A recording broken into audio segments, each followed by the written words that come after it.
তিনি জন্মগ্রহণ করেছিলেন ১৯১৯ সালের ১৯শে সেপ্টেম্বর বরিশালে। তার পিতা ছিলেন সতু রায় এবং মাতা ছিলেন আশালতা দেবী। পরবর্তীকালে তিনি পাটনার বিএন কলেজ থেকে আইএ পাশ করার পর 4th ইয়ার অবধি পড়ে পড়াশোনায় ইতি দেন। তারপর থেকে জীবিকা নির্বাহের জন্য তিনি কি না করেছেন।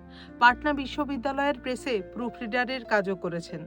তারপর মেডিকেল রিপ্রেজেন্টেটিভ হয়ে কাটিয়েছেন বেশ কিছুদিন। ১৯৩৮ সাল থেকে ১৯৪২ সাল পর্যন্ত ইস্ট ইন্ডিয়া ফার্মাসিউটিক্যালসে চাকরি করেছেন। এমনকি পাটনা শহরে খুলেছিলেন দর্জির দোকান। নিজেই দর্জির কাজ শিখে জামাকাপড় তৈরি করতেন। কিন্তু তার রক্তে ছিল অভিনয়ের নেশা। একদিন দৈবক্রমে যোগাযোগ হলো পরিচালক অর্ধেন্দু মুখোপাধ্যায়ের সঙ্গে। আর তারপর পাটনার বাস চিরতরে তুলে দিয়ে এক রাশ অনিশ্চয়তা সঙ্গে নিয়ে সোজা চলে এলেন কলকাতায় অভিনয় করার জন্য। ভাগ্যিস এসেছিলেন, তাই তো বাংলার চলচ্চিত্র পেল ব্যতিক্রমী অভিনেতা জহর রায়কে।